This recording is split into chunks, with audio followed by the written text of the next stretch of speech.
Hoy vamos a estudiar un tema de preparación para la venida del Señor. ¿A cuánto les gustaría estar preparados para cuando Cristo venga?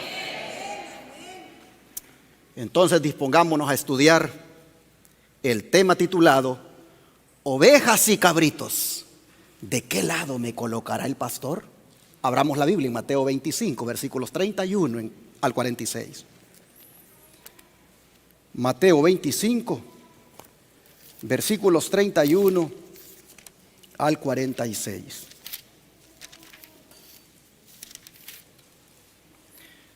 Y la Escritura dice: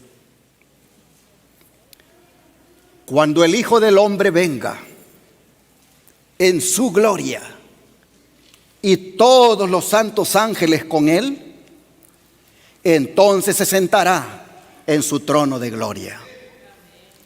Y serán reunidas delante de él todas las naciones, y apartará los unos de los otros, como aparta el pastor las ovejas de los cabritos. Y pondrá las ovejas a su derecha y los cabritos a su izquierda. Entonces el rey dirá a los de su derecha: venid, benditos de mi Padre, heredad del reino preparado para vosotros desde la fundación del mundo. Porque tuve hambre y me disteis de comer, tuve sed y me disteis de beber, fui forastero y me recogisteis, estuve desnudo y me cubristeis, enfermo y me visitasteis, en la cárcel y vinisteis a mí. Entonces los justos le responderán diciendo: Señor, ¿cuándo te vimos hambriento y te sustentamos, o sediento y te dimos de beber? ¿Y cuándo te vimos forastero y te recogimos, o desnudo y te cubrimos?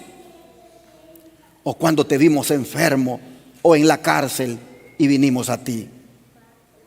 Y respondiendo el rey les dirá: de cierto os digo que en cuanto lo hicisteis a uno de estos mis hermanos más pequeños, a mí lo hicisteis.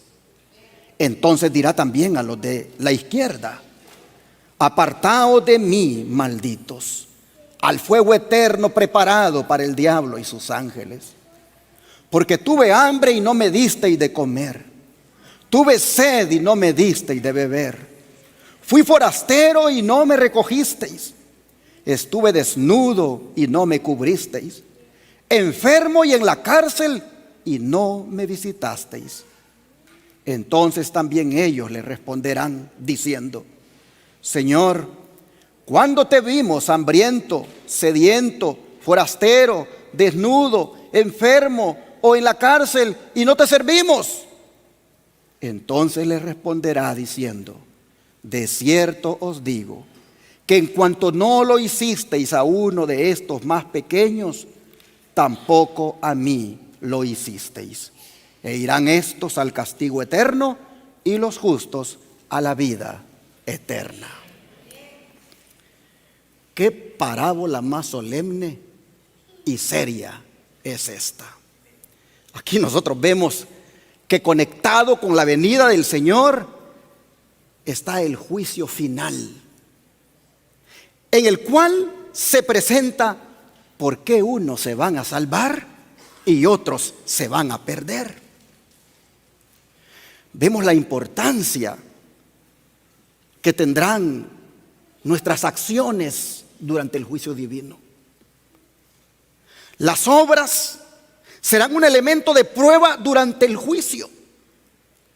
¿Somos salvados por la gracia? Sí, pero Dios nos juzgará sobre la base de las obras. Y ambas convicciones deben ser el cimiento de nuestra vida cristiana. Interesante que el Jesús que nos salva también nos juzgará, dice la parábola. ¿Por qué? Porque el Padre a nadie juzga, sino que todo el juicio se lo dio al Hijo. ¿Y qué significa esto para nosotros? Significa consuelo, porque el juez será nuestro Salvador. El juez será nuestro pastor. El juez será nuestro sumo sacerdote. El juez será nuestro hermano mayor. el juez será nuestro amigo. De manera que cuando le veamos sentarse en ese trono de gloria, no tendremos por qué alarmarnos. Eso, para el creyente, es un motivo de consuelo, ¿sí o no? Hermanos, en cambio, el inconverso, ese sí tiene de qué temer, porque su juez será ese mismo Cristo cuyo evangelio ahora desprecia. Su juez será ese mismo Cristo cuyas invitaciones de gracia se niega a escuchar. El inconverso sí tendrá razones para temer. Cuán grande será la perturbación que experimentará en el día final el inconverso, si continúa en su incredulidad y muere en sus pecados. Cuán perturbado se va a sentir. Que cualquier otro lo condene en el día del juicio, de por sí ya sería terrible. Pero que lo condene aquel que desea ahora salvarlo, eso va a ser más terrible. Por eso dice el salmista: honrad al Hijo para que no se enoje. Así lo dice. Honrad al Hijo para que no se enoje. El Espíritu de Profecía dice: Dios dispuso que el príncipe de los sufrientes de la humanidad fuera el juez de todo el mundo. El que se sometió para ser procesado ante un tribunal terreno. El que vino de los atrios celestiales para salvar al hombre de la muerte eterna. Aquel a quien los hombres despreciaron, rechazaron y sobre el cual amontonaron todo el menosprecio de que son capaces los seres humanos inspirados por Satanás. El que sufrió la ignominiosa muerte de la cruz. Solo Él habrá de pronunciar la sentencia de recompensa o de castigo. Manuscrito 39 del año 1898. Cristo es nuestro Salvador, pero también será el juez de toda la tierra. Sigue diciendo el don de profecía: el Padre encomendó todo el juicio a su Hijo. Cristo declarará cuál será la recompensa de la lealtad, porque el Padre a nadie juzga, sino que todo el juicio dio al Hijo, y también le dio autoridad de hacer juicio por cuanto es el Hijo del hombre. Así dice Juan 5, 22 y 27. Cristo aceptó la humanidad y vivió en esta tierra una vida pura y santificada. Por esta razón recibió el nombramiento de juez. La persona que ocupa la posición de juez es Dios manifestado en carne. El juicio se llevará a cabo de acuerdo con las normas que Dios ha establecido. Todos serán juzgados por la ley que muchos han rehusado aceptar. Puesto que el carácter ha de ser probado por ella, cada persona encontrará el lugar que le corresponde en una de dos clases. O demostrará ser santo al Señor mediante la obediencia de su ley, o exhibirá las manchas del pecado debidas a la transgresión. El Señor colocará a las ovejas a su mano derecha y los cabritos a la izquierda. Hombres y mujeres reconocerán que su destino ha sido decidido por sus propias acciones. ¿Qué día será ese? Cuando los que rechazaron a Cristo vean a aquel a quien traspasaron sus pecados. En ocasión de su segunda venida, la convicción se apoderará de todo corazón. Los que se apartaron de Él para inclinarse hacia las cosas triviales de esta tierra en procura de intereses egoístas y honor mundano, reconocerán su error en el día de su segunda venida. Estos son los mencionados por el revelador como todos los linajes de la tierra que harán lamentación por Él, dice Apocalipsis 1:7. Estas palabras, dice, se aplican no solamente a los hombres que lo traspasaron cuando pendía de la cruz del Calvario, sino a todos los que hoy lo están traspasando con su lenguaje pecaminoso y su mal proceder. Esto me dejó pensativo. Lo vuelvo a leer. Dice que estas palabras se aplican no solamente a los hombres que lo traspasaron cuando pendía de la cruz del Calvario, sino a todos los que hoy lo están traspasando con su lenguaje pecaminoso y su mal proceder. Maranata, el Señor viene, página 302. Oh, hermanos y hermanas, el lenguaje. ¿Cómo debemos de cuidar nuestro lenguaje? ¿Cómo debemos de cuidar, hermanos, las palabras que salen de nuestra boca? ¿Cómo debemos de hacer una decisión de palabras como estúpido, me caes mal y tantas otras pesadas que a veces salen? No salgan más de nuestros labios, mucho menos gritería o otro tipo de maledicencia, porque todo eso traspasa al Señor.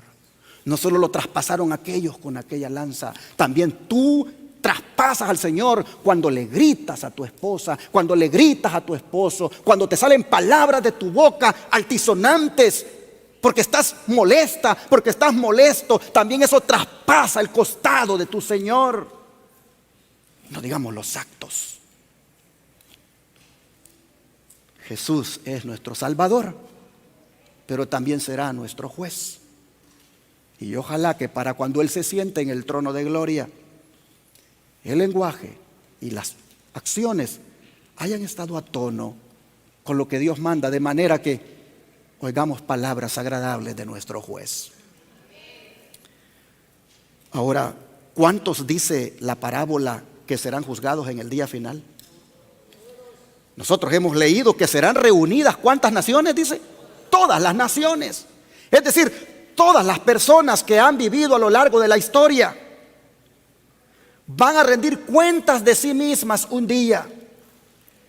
Todas comparecerán ante el tribunal de Cristo. Todas habrán de obedecer la citación del gran rey.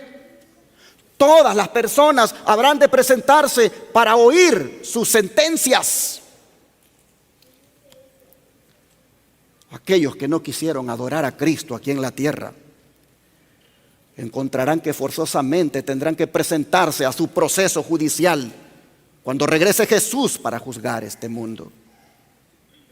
Esto es confirmado por el apóstol Pablo en su segunda carta a los Corintios, capítulo 5, verso 10. Segunda carta de Corintios, capítulo 5, verso 10. Dice así la palabra del Señor.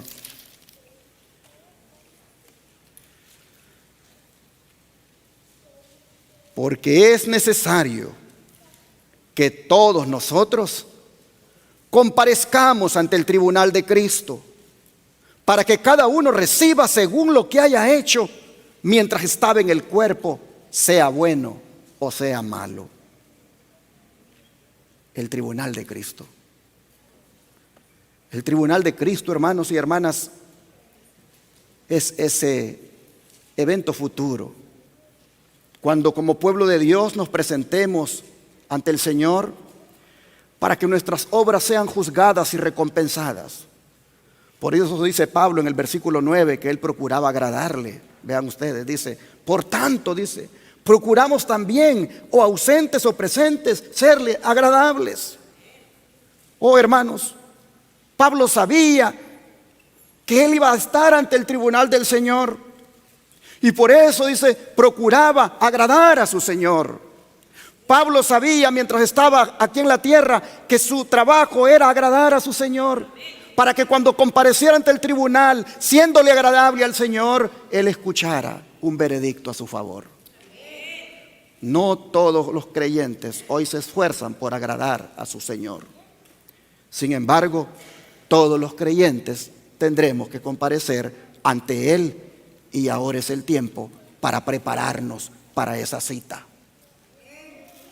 Escuchaba a una hermana dar testimonio el miércoles acá de cómo estuvo presente en ese juicio que se hizo para con su familiar, y cómo ella tuvo una impresión allí bastante fuerte de las cosas, cómo se dan en los juicios que se celebran aquí en la tierra. Pues hermanos y hermanas, un día, dice Pablo, querrámoslo o no, todos nosotros compareceremos ante ese gran juicio divino, ante ese juez de toda la tierra, y todo allí saldrá a luz. Cuán importante es entonces proponernos como cristianos agradar a nuestro Señor con lo que hablamos, con lo que hacemos, con lo que pensamos, con todo lo que somos.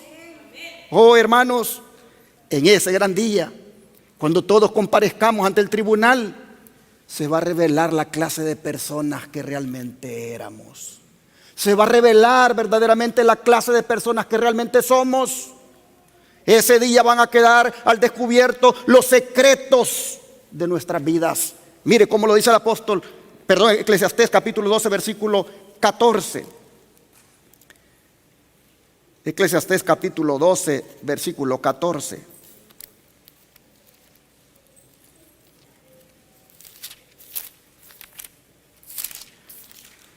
La Escritura dice lo siguiente, Eclesiastés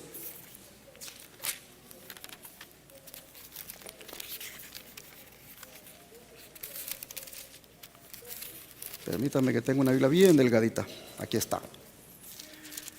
Eclesiastés 12, 14 dice: porque Dios traerá toda obra a juicio, juntamente con toda cosa encubierta, sea buena o sea mala. Aquí nosotros vemos que van a ser descubiertas las cosas secretas que hayamos hecho.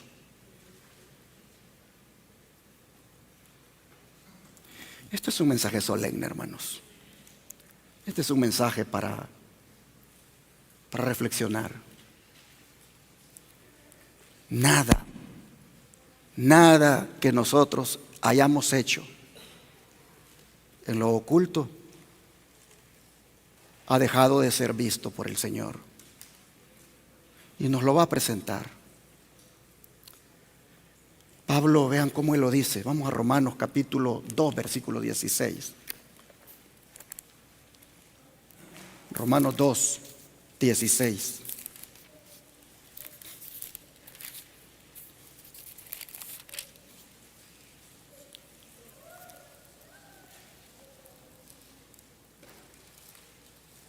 En el día en que Dios juzgará por Jesucristo los secretos de ¿quiénes? De los hombres conforme a mi evangelio.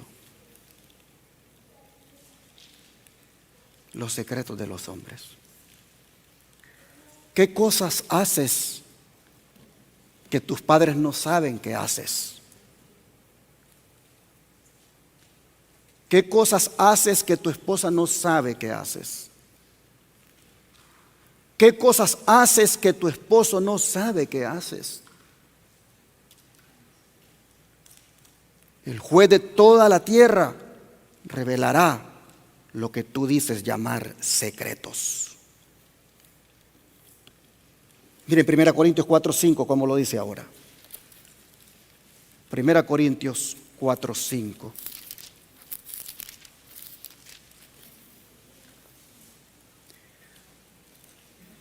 Así que no juzguéis nada antes de tiempo, hasta que venga el Señor, el cual aclarará también lo oculto de las tinieblas y manifestará las intenciones de los corazones, y entonces cada uno recibirá su alabanza de Dios.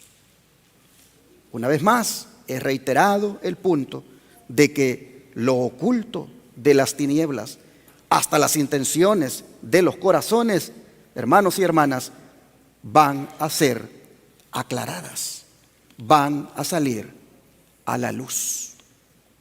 Así que con estos versículos tan poderosos, impactantes para nuestra vida, yo creo que debemos nosotros entender lo solemne que es prepararnos para esa cita, prepararnos para estar ante ese juez, prepararnos, hermanos y hermanas, para estar en ese tribunal celestial. Nadie será juzgado en ausencia allí. No va a haber ningún representante, no va a haber tal cosa que con los miles de dólares yo diga, ahí va mi abogado a representarme aquí de la tierra. No, hermanos y hermanas, nadie será juzgado en ausencia. Estará presente ante el juez de toda la tierra. Vea cómo lo dice el apóstol Pablo en Romanos 14, 12. Romanos 14, verso 12.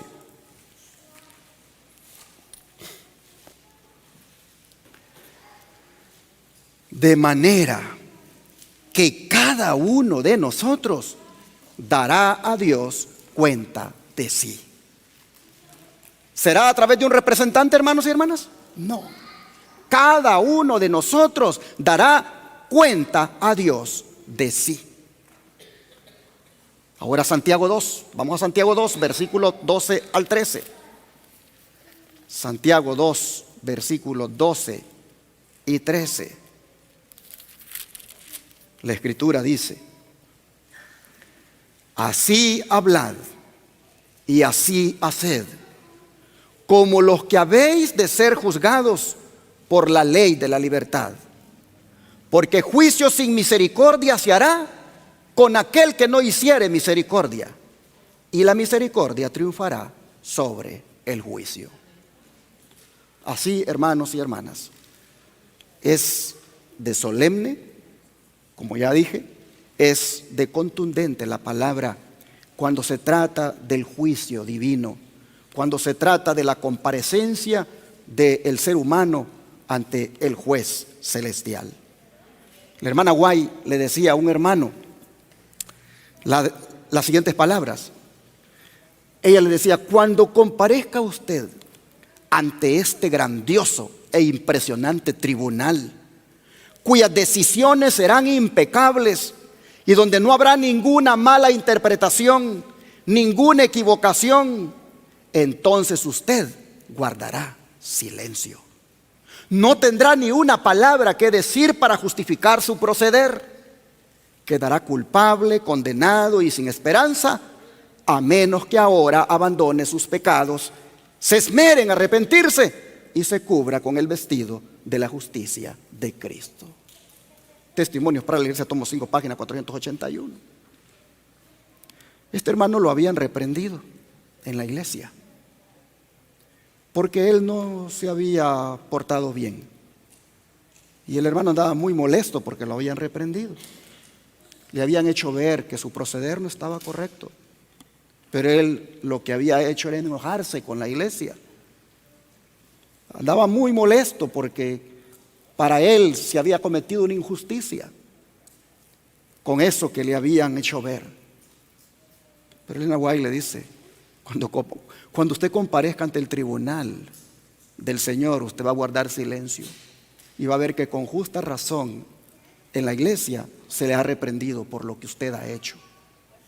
Entonces, a menos que usted ahora se aparte de lo que está haciendo, se esmere en arrepentirse, se cubra con el vestido de justicia del Señor, a menos que haga eso, usted podría salir libre, pero de lo contrario va a tener que guardar silencio. Hermanos y hermanas, voy a confesarles que en mis 40 años de ser adventista, jamás en mi vida he predicado este sermón. Bueno, casi siempre todos mis sermones son nuevos para mí. Casi todos, yo creo que todos, mejor dicho. Es raro que yo repita un sermón. Todos los sermones que yo traigo a esta iglesia es vino nuevo. Vino nuevo para mí y vino nuevo para el pueblo. Jamás en mi vida, en mis 40 años de ser adventista, había predicado un tema del juicio basado en la parábola de Mateo 25, 31 al 46. Y me ha impactado, me ha hecho reflexionar. Y yo pienso que a ustedes también debe hacerles reflexionar. Oh, hermanos y hermanas, la parábola dice que todos los que sean juzgados se van a dividir. ¿En cuántos grupos? Solo en 2. Ahí no habrá distinciones entre reyes y súbditos. Ahí no habrá distinciones entre señores y siervos. Ahí no habrá distinciones entre disidentes y miembros de la iglesia oficial. No, ahí no habrá nada de eso. Allí, hermanos y hermanas, no contarán para nada las posiciones sociales ni las denominaciones. Todas esas cosas serán de las cosas viejas que habrán pasado. La única distinción que habrá allí es si fuimos salvados por gracia o no. La única distinción que habrá allí es si hubo conversión genuina o no. La única distinción que habrá allí es si hubo fe genuina o no. Esa será la única distinción en el día final. Ahora, todos los que sean hallados en Cristo, ¿a dónde dice el Señor que los va a poner? A la derecha. La derecha es símbolo de honor, pues Cristo está sentado a la diestra ¿de quién? Del Padre. El Señor dice: pondrá a los que sean hallados en Cristo, a los que sean hallados haciendo su voluntad, los pondrá a la derecha, les dará el honor. En cambio, los que no sean hallados en Cristo, ¿a dónde dice que los va a poner? A la izquierda. Y les llama cabritos. Creo que fue bien cariñoso el Señor al decirle cabritos.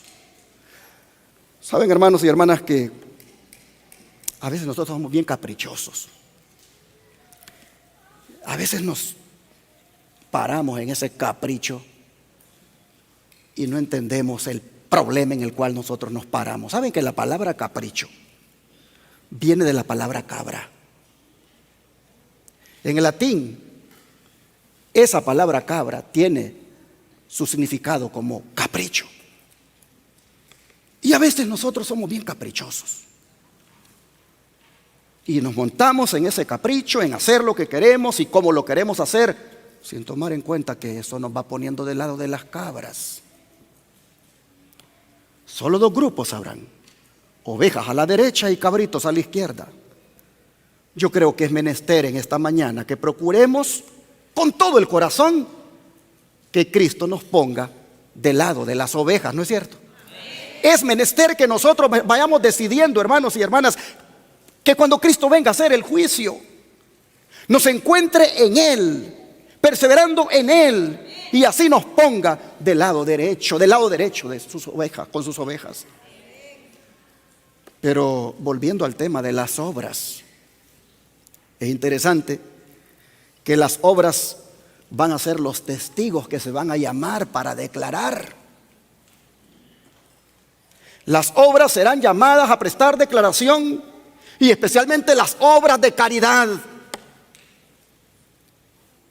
porque la cuestión a determinar allí, en ese juicio, será no lo que dijimos, sino ¿qué cosa? Lo que hicimos. La cuestión a determinar allí será no lo que profesamos, sino lo que practicamos. Porque una fe sin obras, ¿qué cosa dice el apóstol Santiago? Es muerta. Vamos a leerlo. Santiago capítulo 2, versículo 14 al 26. Santiago 2, versículo 14 al 26. Bueno, ya estábamos aquí, solo es cuestión de seguir leyendo. Dice los versículos 14 al 26 lo siguiente: hermanos míos, ¿de qué aprovechará si alguno dice que tiene fe y no tiene obras? ¿Podrá la fe salvarle? Y si un hermano o una hermana están desnudos y tienen necesidad del mantenimiento de cada día, y alguno de vosotros les dice: id en paz, calentaos y saciaos, pero no les dais las cosas que son necesarias para el cuerpo, ¿de qué aprovecha? Así también la fe, si no tiene obras, es muerta en sí misma. Pero alguno dirá: tú tienes fe y yo tengo obras. Muéstrame tu fe sin tus obras y yo te mostraré mi fe por mis obras. Tú crees que Dios es uno, bien haces. También los demonios creen y tiemblan. Mas ¿quieres saber, hombre vano, que la fe sin obras es muerta? ¿No fue justificado por las obras Abraham nuestro padre cuando ofreció a su hijo Isaac sobre el altar? ¿No ves que la fe actuó juntamente con sus obras y que la fe se perfeccionó por las obras? Y se cumplió las escrituras que dicen: Abraham creyó a Dios y le fue contado por justicia y fue llamado amigo de Dios. Vosotros veis pues que el hombre es justificado por las obras y no solamente por la fe.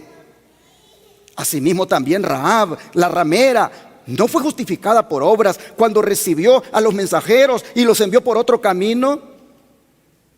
Porque como el cuerpo sin espíritu está muerto, así también la fe sin obras está muerta. Qué contundente, Santiago. Aquí nosotros vemos que la fe verdadera debe ser, ¿cómo, hermanos? Viva. La fe verdadera debe ser viva. Y es evidente para los demás por las obras que produce. Su existencia no depende de un simple testimonio personal.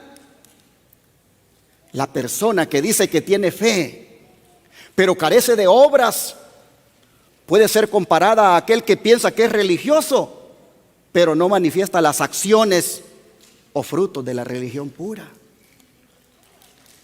Y pone Santiago de ejemplo, ¿a quién aquí? A Abraham, cuyas obras demostraron que su fe era verdadera. Como también pone de ejemplo a Rahab. Miren qué cosas, ambos, el más venerable y piadoso de los patriarcas y la más despreciada de los gentiles, como era la prostituta Rahab, ambos igualmente mostraron que su justificación por la fe actuaba, que su justificación por la fe obraba. Si Abraham no hubiera estado dispuesto a sacrificar a su hijo Isaac, y si Rahab no hubiera estado dispuesta a ocultar los espías, la fe de ambos hubiera sido una fe como muerta. El Espíritu de Profecía, comentando la tesis de Santiago, vean cómo lo dice. El apóstol Santiago vio los peligros que surgirían al presentar el tema de la justificación por la fe, y trató de demostrar que la fe genuina no puede existir sin las obras correspondientes. Se presenta el caso de Abraham. ¿No ves? Dice que la fe actuó juntamente con sus obras y que la fe se perfeccionó por las obras. De modo, dice, que la fe genuina efectúa una obra genuina en el creyente. La fe y la obediencia producen una sólida y valiosa vida cristiana. Hay una creencia que no es una fe salvadora. La palabra declara que los demonios creen y tiemblan. La pretendida fe que no obra por el amor y purifica el alma no justificará a hombre alguno. Abraham creyó a Dios. ¿Y cómo sabemos que creyó? Por sus obras. Sus obras comprobaron el carácter de su fe, y su fe le fue contada por justicia. En nuestros días, dice, necesitamos la fe de Abraham para iluminar las tinieblas que se acumulan alrededor de nosotros, excluyendo la bella luz solar del amor de Dios y empequeñeciendo el crecimiento espiritual. Nuestra fe, dice, debe abundar ¿en qué cosa?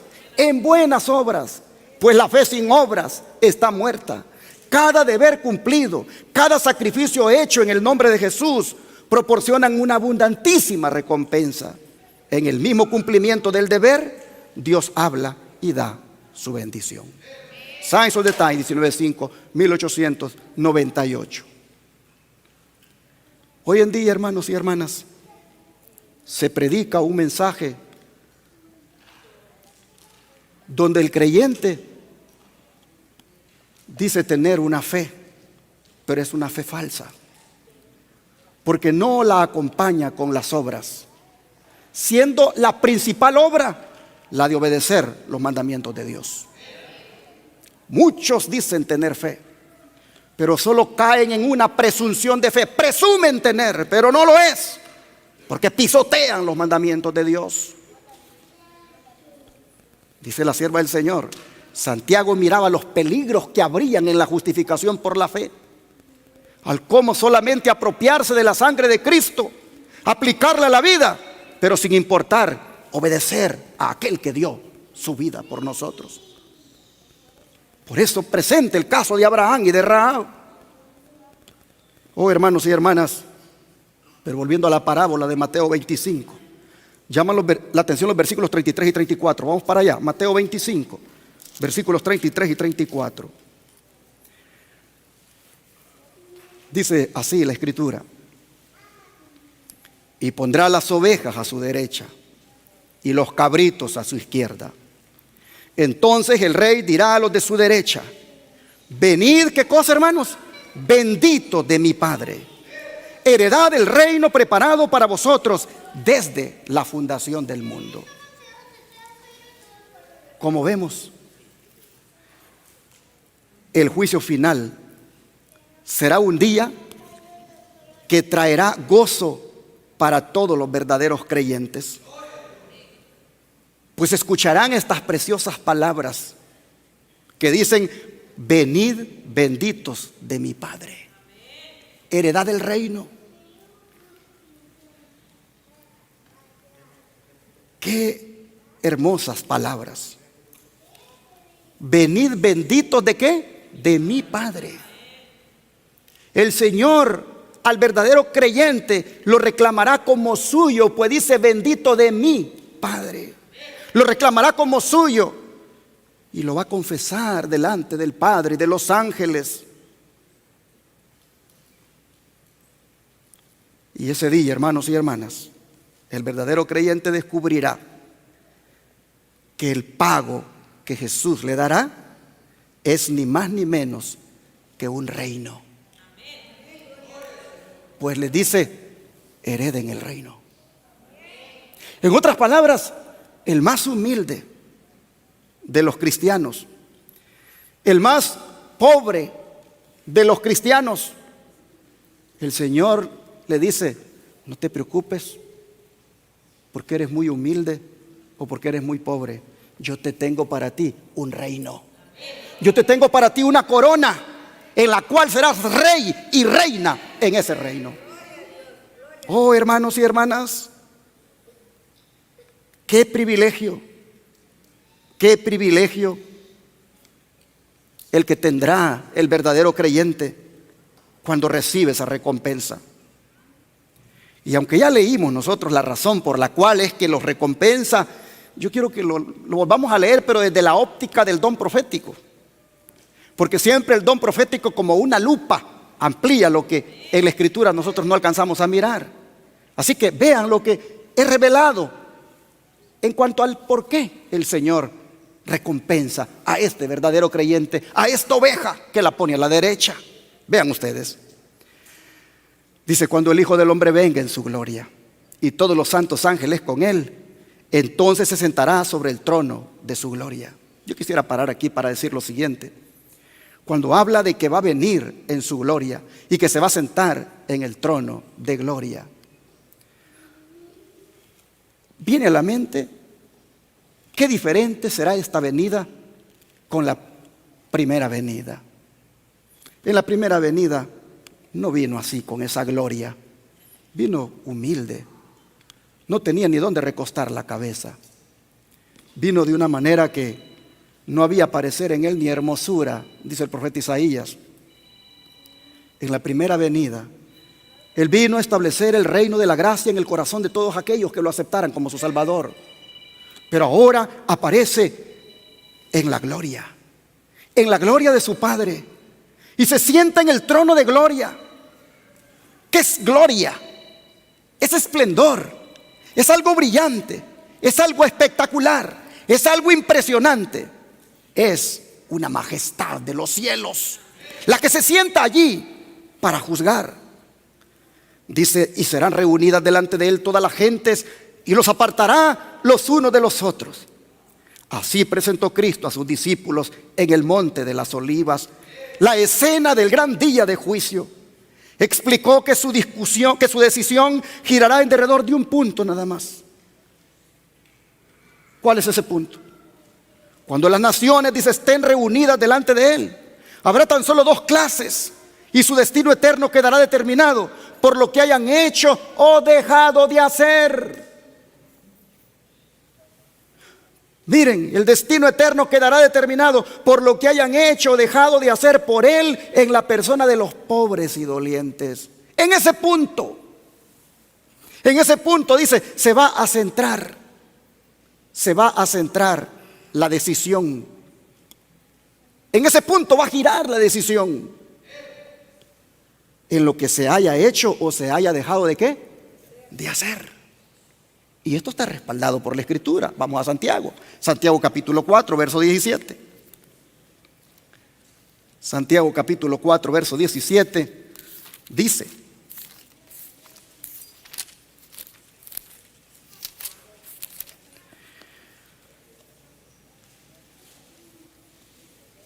y el que sabe hacer lo bueno y no lo hace, le es ¿qué cosa? Pecado. ¿Saben cómo se llama este pecado? Pecado de omisión. Hay pecados de comisión y pecados de omisión. Los pecados de comisión son las cosas malas que cometemos, y los pecados de omisión son las cosas buenas que dejamos de hacer.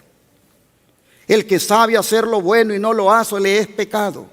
¿Cuán a menudo, hermano, hermana, hemos repetido este pecado? ¿Cuán a menudo el ser humano repite el pecado de omisión cuando no hace el bien que sabe que debe hacer? Jesús pone este pecado en la mira de todos cuando cuenta aquella parábola del buen samaritano. Allí él dice que el levita, el sacerdote, estos cometieron el pecado de omisión porque pudieron haber ayudado al que estaba tirado allí, el que había sido asaltado por los ladrones, y simplemente vieron que había que hacer algo y no lo hicieron. Y hermanos y hermanas, sería bueno que en este momento trajéramos a nuestra mente los recuerdos y miráramos todos los pecados de omisión que hemos cometido, todas las cosas que son buenas y que debimos haber hecho hasta hoy y no las hemos hecho. Sería bueno, hermanos y hermanas, que las consideráramos. Yo les pregunto, aquí hay un día de caridad en la iglesia. ¿Es bueno que lo apoyemos, sí o no? Pero ¿cuántos de nosotros gastamos en nuestros deleites? En comprarnos cosas caras, en darnos gustos, pero no nos acordamos del día de caridad y traer una ofrenda especial para los pobres? ¿Cuántos cada tercer sábado sabemos que es día de caridad en la iglesia de advenimiento y no apartamos algo especial para los pobres? Esa buena obra que sabemos que debemos hacer, ¿cuántos de nosotros la pasamos por alto? Pregunto, ¿pasar por alto eso es pecado, sí o no? ¿Cuántos de nosotros sabemos que en Shepherd se necesitan recursos, se necesita mano de obra, se necesita voluntarios para atender a los enfermos, para construir, para que se compre? ¿Cuántos de nosotros, hermanos, lo sabemos, pero lo pasamos por alto? Agarramos el cheque, agarramos la plata, gastamos en esto, en lo otro, y aquí y allá. Nos deleitamos en muchas cosas de nosotros como familia, pero olvidamos esa obra. ¿Cuántos de nosotros sabemos que aquí hay un ministerio que se llama el Buen Samaritano, que también anda haciendo obras de caridad, ayudando a personas necesitadas, y sin embargo pasamos por alto que podríamos decir: hermano, ¿cuál es la siguiente obra que van a hacer para ver qué hago? Obra médica, misionera. Hermanos, hay tanto que hemos pasado por alto, pecados de omisión. ¿Cuántos sabemos que es bueno venir a los cultos los miércoles y salimos a tiempo del trabajo? Llegamos a la casa, bien podemos vestirnos y venirnos al culto, y simplemente sabemos que eso es bueno, pero mejor nos quedamos en la casa. ¿Cuántos de nosotros sabemos que los sábados de tarde es bueno venir al templo para, junto con los hermanos, tener ese otro servicio con los jóvenes y despedir el santo sábado? ¿Cuántos de nosotros sabemos que eso es bueno y sin embargo nos quedamos en la casa durmiendo los sábados en la tarde? ¿Cuántos de nosotros sabemos que es bueno testificar del evangelio, testificar de Cristo, salir a hacer la obra, y sin embargo nunca lo hemos hecho y ni pensamos hacerlo?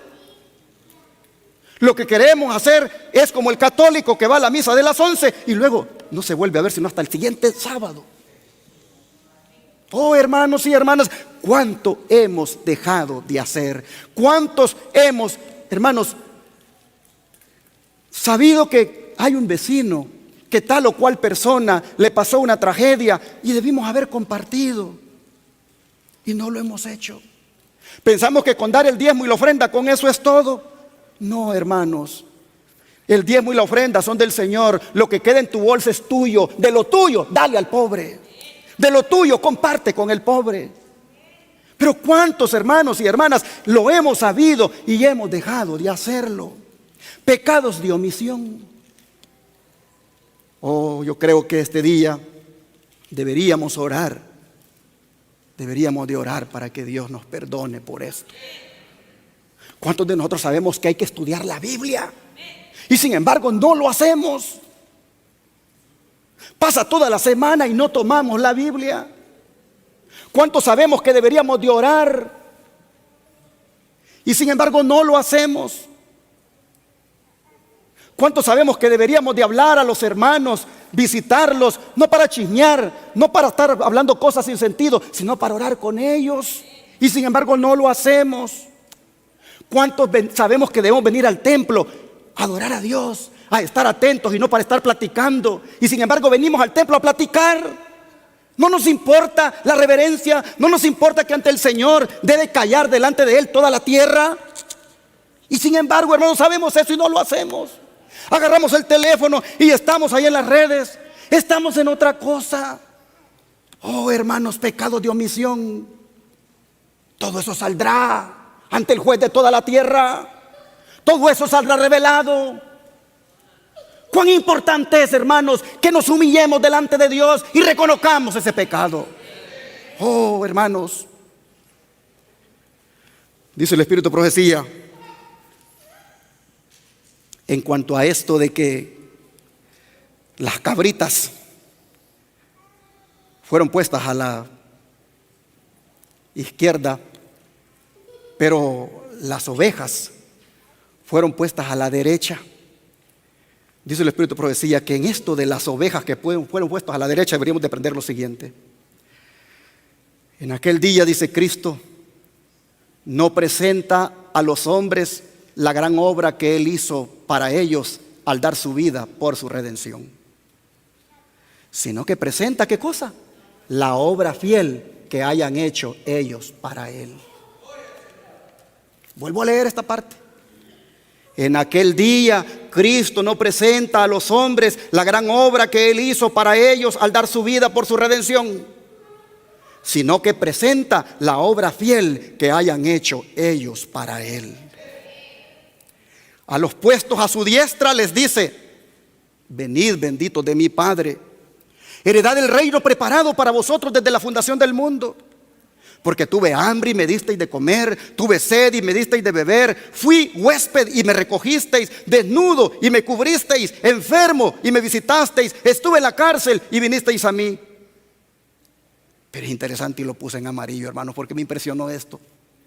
Pero aquellos a quienes Cristo elogia no saben que le han estado sirviendo.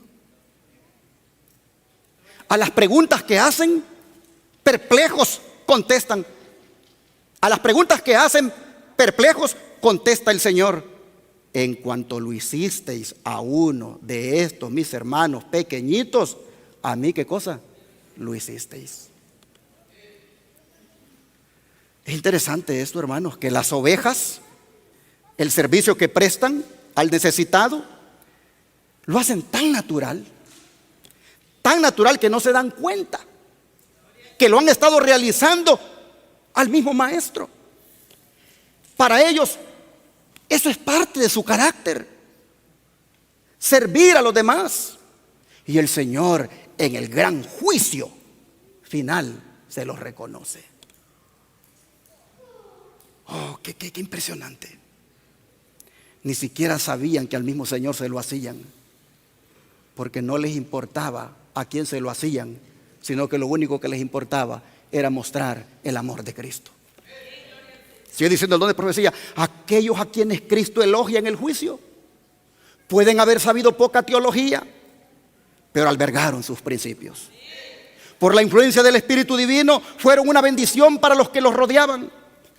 Aún entre los paganos hay quienes han abrigado el espíritu de bondad antes que las palabras de vida cayeran en sus oídos. Manifestaron amistad para con los misioneros hasta el punto de servirles con peligro de su propia vida. Y si no, ¿quién atendió bien a Pablo cuando iba en aquel barco que naufragó?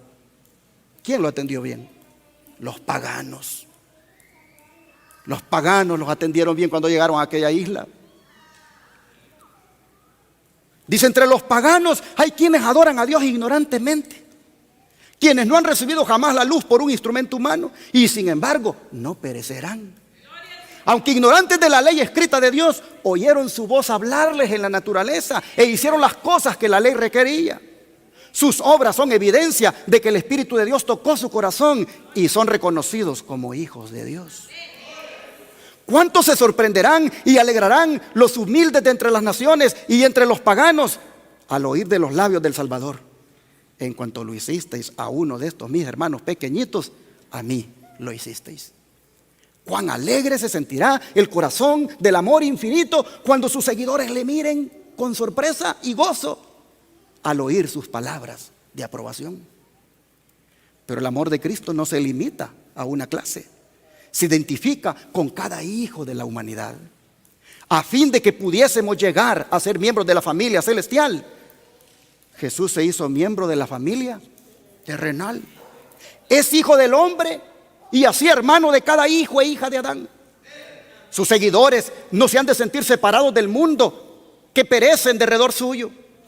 Son una parte de la trama y urdimbre de la humanidad, y el cielo los mira como hermanos de los pecadores, tanto como de los santos. Los que han caído, los que yerran y los pecaminosos son abarcados por el amor de Cristo.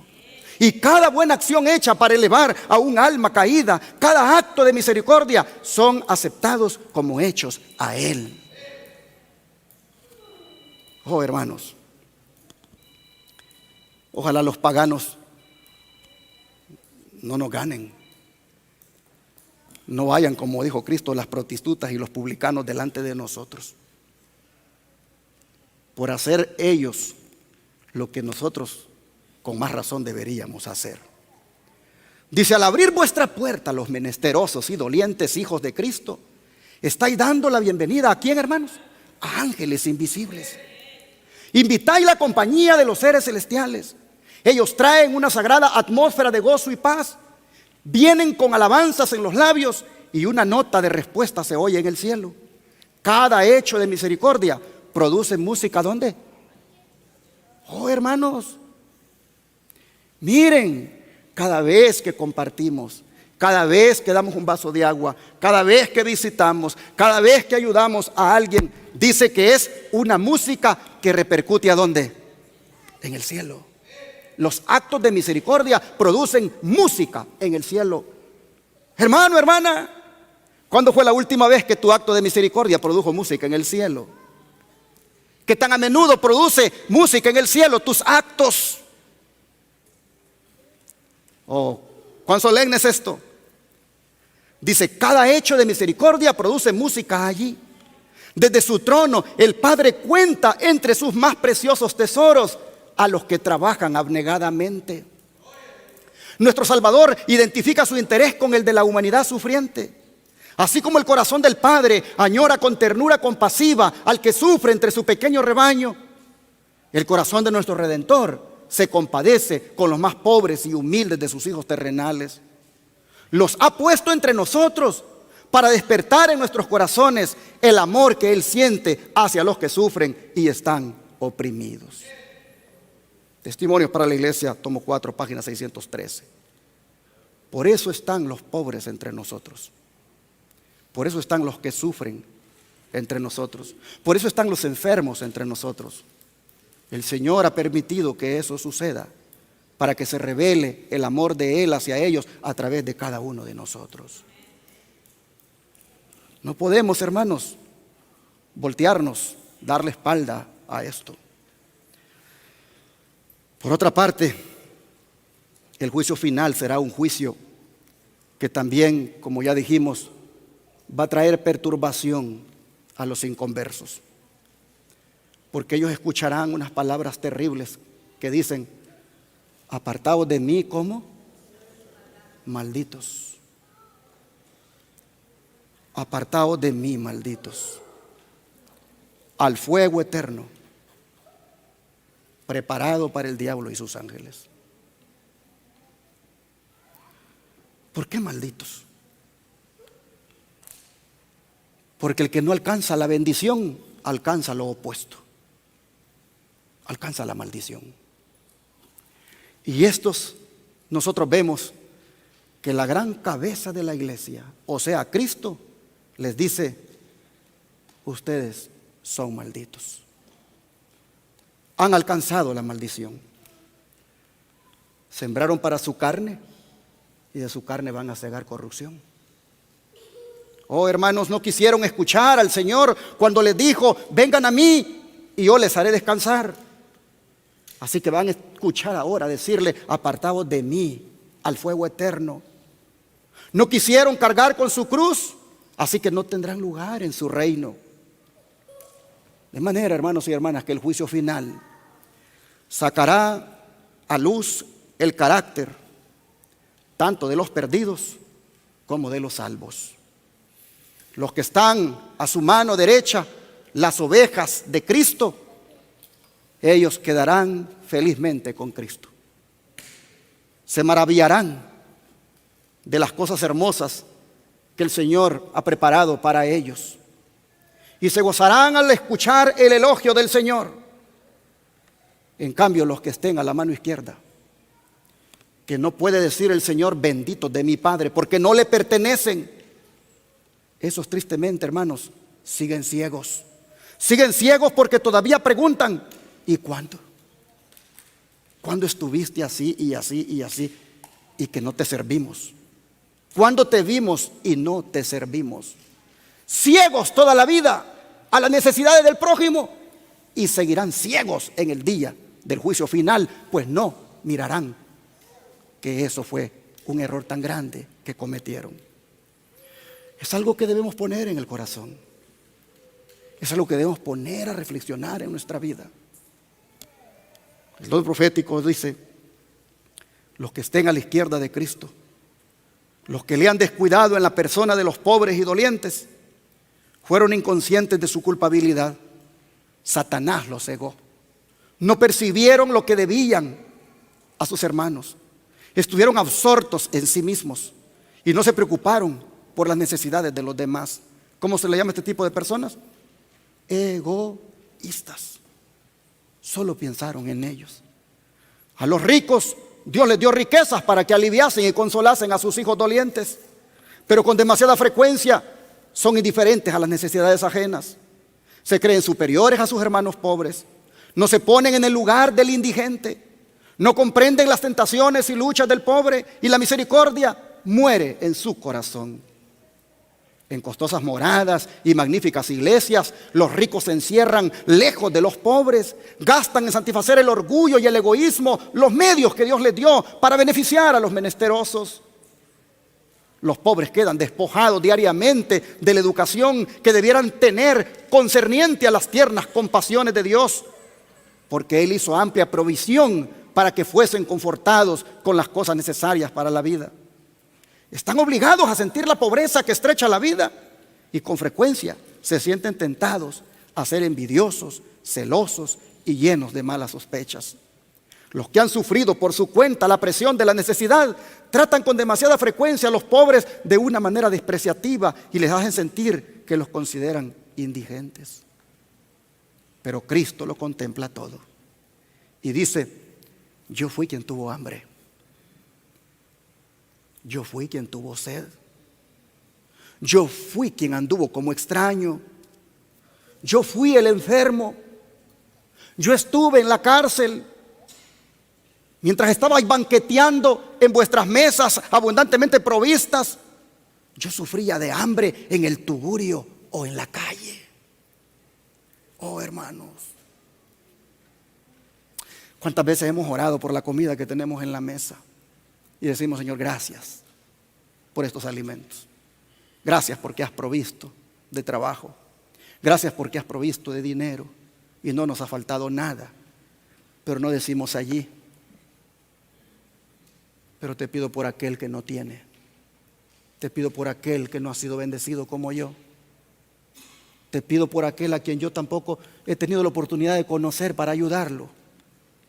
Te pido que a él lo bendigas también. Y en cuanto nos des la oportunidad de estar frente a él o frente a ella, que podamos reflejar tu amor y compartir de las bendiciones que nos has dado a nosotros. ¿Cuántos hemos orado así en la mesa? Oh, hermanos, comemos hasta saciarnos y nos queda para ir al restaurante el siguiente día si queremos. Pero ¿qué del que está en la calle? ¿Qué del que está en el tugurio? ¿Qué del que está allá sin comer? Mientras estabais cómodos, dice el Señor, en vuestro lujoso hogar, yo, dice, no tenía dónde reclinar la cabeza. Mientras llenabais vuestro guardarropas con ricos atavíos, yo estaba en la indigencia. Mientras buscabais vuestros placeres, yo languidecía en la cárcel. Oh, hermanos, ¿cuántos hemos caído en este pecado? Cuando concedíais la pitanza de pan al pobre hambriento, cuando les dabais esas delgadas ropas para protegerse de la mordiente escarcha, ¿recordasteis que estabais dando al Señor de la gloria? Todos los días de vuestra vida yo estuve cerca de vosotros en la persona de aquellos afligidos, pero no me buscasteis, no trabasteis compañerismo conmigo. Así que dice el Señor, ¿qué cosa? No os conozco. No os conozco. Tú no has reflejado mi carácter. Tú no entendiste de qué se trataba la salvación. Tú no entendiste de qué se trataba ser una nueva criatura. Tú no entendiste de qué se trataba el cristianismo. Así que no te conozco. Oh. Muchos piensan, dice, que sería un gran privilegio visitar el escenario de la vida de Cristo en la tierra, andar allá donde Él anduvo, mirar el agua en cuya orilla se deleitaba en enseñar, y las colinas y valles en los cuales sus ojos con tanta frecuencia reposaron. Pero no, dice, no necesitamos ir a Nazaret, a Capernaum y a Betania para andar en las pisadas de Jesús. Hallaremos sus huellas al lado del lecho del enfermo, en los tugurios de los pobres, en las atestadas callejuelas de la gran ciudad y en todo lugar donde haya corazones humanos que necesitan consuelo. Al hacer como Jesús hizo cuando estaba en la tierra, es que andaremos en sus pisadas. Cuando salgas de aquí, hermano, hermana, busca el lugar que está allí, donde se pone una ofrenda para el pobre, allá en el lobby, y da algo. Haz que esta palabra no vuelva vacía al Señor. Haz que haga la obra en tu corazón. Busca a mi esposa y dígale, hermana, nóteme allí, aunque sea dentro de 3 meses que me toque, pero voy a servir al shepherd atendiendo al enfermo, haciéndole la comidita o haciéndole el tratamiento. Oh, hermanos, estamos preparándonos para la venida de Cristo, hermanos, ¿sí o no? El Señor dice, así se preparan los hijos de Dios. Esta parábola del gran juicio final, conectado con la venida del Señor, tiene ese mensaje de preparación para aquellos que quieren verse con Jesús. Dice, todos pueden hallar algo que hacer, porque a los pobres siempre los tenéis con vosotros, dijo Jesús. Y nadie necesita pensar que no hay lugar donde pueda trabajar para Él. Millones y millones de almas humanas a punto de perecer, ligadas en cadenas de ignorancia y pecado, no han oído ni siquiera hablar del amor de Cristo por ellas. Si nuestra condición y la suya fuesen invertidas, ¿qué desearíamos que ellas hiciesen por nosotros? Oh, hermanos, si fuéramos nosotros los que estuviéramos en la calle, si fuéramos nosotros los que no tenemos para comer, si fuéramos nosotros los que estuviéramos en un hospital, los que estuviéramos en la cárcel, ¿qué desearíamos que hiciera con nosotros alguien? Interesante esto. Todo esto, dice, en cuanto está a nuestro alcance al hacerlo, tenemos la más solemne obligación de hacerlo por ellas. La regla de vida de Cristo por la cual cada uno de nosotros habrá de subsistir o caer en el juicio es: todas las cosas que quisierais que los hombres hiciesen con vosotros, así también haced vosotros con ellos. El Salvador dio su vida preciosa para establecer una iglesia capaz de cuidar de las almas entristecidas y tentadas. Un grupo de creyentes puede ser pobre, sin educación y desconocido. Oh, hermanos, nuestra iglesia puede no pertenecer a la conferencia, puede no hacer alarde de pertenecer a una gran conferencia. Puede nuestra iglesia no estar compuesta por gente pudiente, por gente de dinero. Eso no importa. De lo poco o mucho que tengamos, compartamos, mis hermanos. Seamos las manos de Jesús, seamos los pies de Jesús, seamos la boca de Jesús. Miren ustedes, un grupo de creyentes puede ser pobre, sin educación y desconocido, y sin embargo, estando en Cristo, puede hacer en el hogar, el vecindario y la iglesia, y aún en regiones lejanas, una obra cuyos resultados serán tan abarcantes como la eternidad.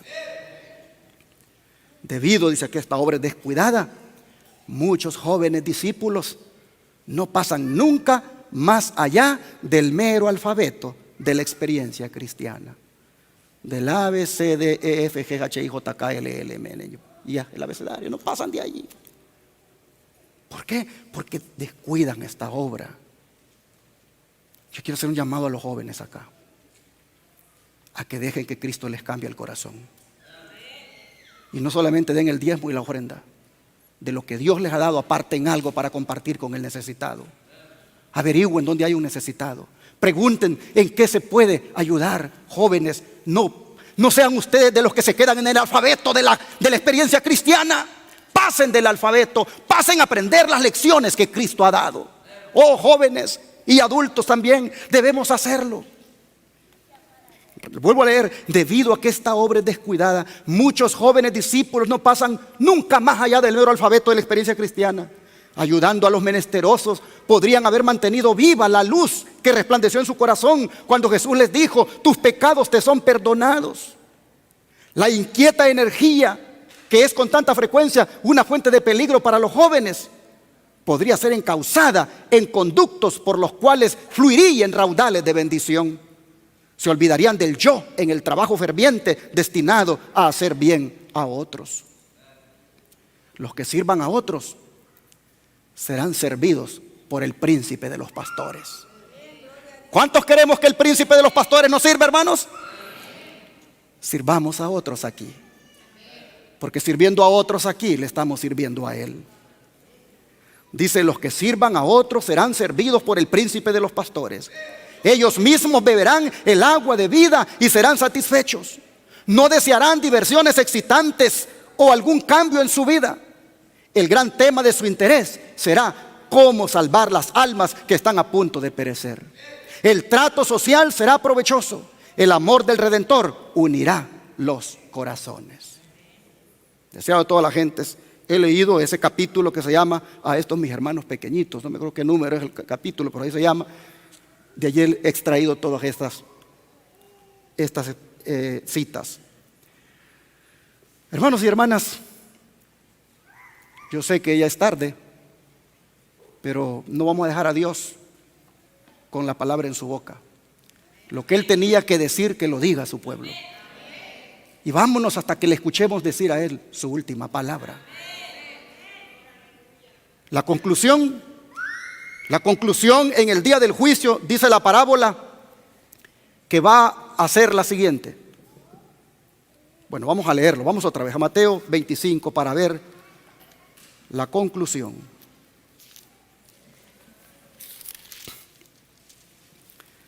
Y vamos a leer el versículo 46. E irán estos, ¿a dónde, hermanos? Al castigo eterno. ¿Y los justos a dónde? A la vida eterna. Esa es la conclusión del juicio. Ese es el veredicto. Estas palabras, hermanos y hermanas, nunca las debemos olvidar. Que unos se van a salvar y otros se van a perder. Las cabras o los impíos irán al castigo eterno y las ovejas o los justos irán a la vida eterna. El don profético lo dice: pero si dejares de librar los que son tomados para la muerte y los que son llevados al degolladero, si dijeres: ciertamente no lo supe, ¿no lo entenderá el que pesa los corazones? El que mira por tu alma, Él lo conocerá y dará al hombre según sus obras. En el gran día del juicio, los que no hayan trabajado para Cristo, que hayan ido a la deriva pensando en sí mismos y cuidando de sí mismos, serán puestos por el juez de toda la tierra con aquellos que hicieron lo malo y van a recibir, por lo tanto, ¿qué cosa? La misma condenación. Y así, hermanos y hermanas, hemos visto en la parábola de las ovejas y los cabritos, ¿por qué unos se van a salvar y otros se van a perder? Las ovejas se van a salvar porque la gracia los capacitó para hacer el bien. Las ovejas se van a salvar porque la gracia les salvó para hacer el bien. Y cuando tuvieron la oportunidad de hacerlo, lo hicieron inmediatamente. Lo hicieron, hermanos, sin mirar a quién, sin importarles a quién se lo hacían. Por eso que se sorprenden cuando Jesús les dice: a mí lo hicisteis. Porque a ellos no les importaba a quién se lo estaban haciendo, solo lo hacían por amor. Ellos se deleitaban en hacer las obras que Dios preparó de antemano para que anduvieran en ellas. Oh, hermanos, en cambio, a manera de contraste, los cabritos, las personas a las cuales Jesús llama cabras, estas estaban tan envueltas en sus propios negocios y placeres que no supieron reconocer a su hermano que estaba en necesidad, ni se preocuparon por ayudarlo. En sus vidas, estas personas fueron motivadas por el egoísmo, no por el amor. En fin, hermanos y hermanas, las personas que van a entrar al reino de Dios son aquellas que se parecen a Dios. Dios es amor y ellos también son amor. Las personas que van a entrar al reino de Dios son aquellas personas que se parecen a Jesús. Son aquellas personas en cuyos corazones se refleja Cristo. Son aquellas personas que se deleitaron, como ya dije, en hacer las obras que Dios preparó para que anduvieran en ellas. En cambio, los cabritos, estos, mis hermanos, no reflejan a Cristo y por lo tanto serán echadas, dice, en el infierno. Por eso creo que es pertinente leer dos versículos que son apropiados en esta hora. El primero es el que se encuentra en Eclesiastés 12, versículos 13 al 14, y el otro, el de Ezequiel 34, 17. Pero vamos a Eclesiastés 12, Eclesiastés capítulo 12, versículos 13 y 14. Dice la palabra de Dios: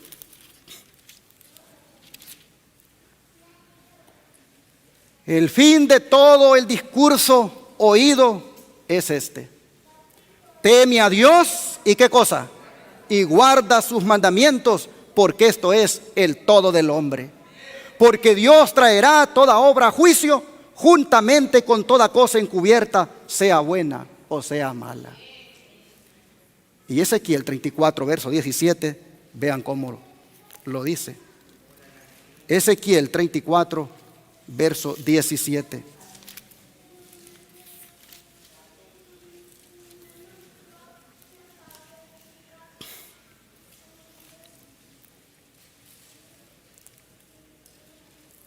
Mas en cuanto a vosotras, ovejas mías, así ha dicho Jehová el Señor: he aquí yo juzgo entre oveja y oveja, entre carneros y machos cabrillos.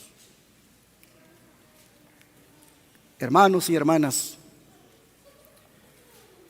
examinémonos esta mañana y preguntémonos: ¿de qué lado me colocará el pastor en el gran día del juicio final? Preguntémonos, hermanos, concienzudamente: ¿de qué lado me pondrá el pastor? ¿A la derecha o a la izquierda? Ojalá que esta mañana nadie descanse hasta que encuentre la respuesta satisfactoria a esta pregunta. Les pregunto: ¿a cuánto de verdad les gustaría estar a la derecha de nuestro Señor? Si no quieres eso, hermano, hermana, ya sabes lo que te va a tocar. No juegues con tu salvación. No juegues con tu vida. No juegues a la iglesia. No pierdas tu tiempo. Agarra en serio las cosas del Señor. haz la obra que el Señor quiere que hagas. Oh, hermanos y hermanas, es mi deseo y oración esta mañana que con este mensaje salgamos preparados para la segunda venida de Cristo. Porque la parábola es contada para preparar a un pueblo para la venida del Señor. Que Dios les bendiga y que anhelemos quedar al lado derecho de nuestro pastor como ovejas salvadas para siempre. Dios bendiga su palabra. ¿Qué pregunta más seria la que hace ese himno que acabamos de cantar? Que si nos hallamos listos para el tribunal, que si nos hallamos listos para el gran fallo, que si nos hallamos listos para ver dónde el Señor nos va a colocar, si a la derecha o a la izquierda, si como ovejas o cabritos. Siendo sinceros, creo que no estamos listos. Pero podemos alistarnos, ¿sí o no? Podemos alistarnos. Podemos cambiar la rutina. Podemos cambiar la manera de cómo llevamos la vida cristiana. Podemos hacer las cosas que el Señor ha mandado. De manera que de rodillas, yo quisiera preguntar, ¿a cuánto le gustaría que el Señor les ayude para estar listos? Pues vamos a caer de rodillas ante el gran juez de toda la tierra.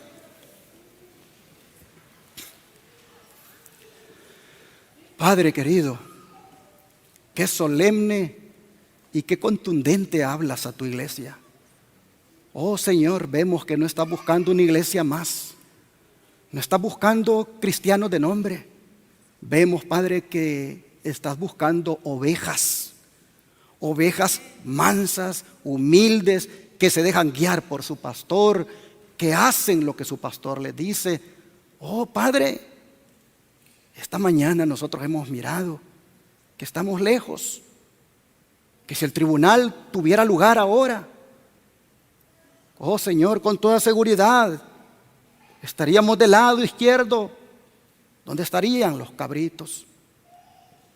Y viendo que eso es algo, Padre, que no podemos jugar con eso, que no podemos solamente saberlo y pasar por esa experiencia, donde oigamos que seremos malditos. No, Padre, hoy esta mañana nosotros te decimos, perdónanos.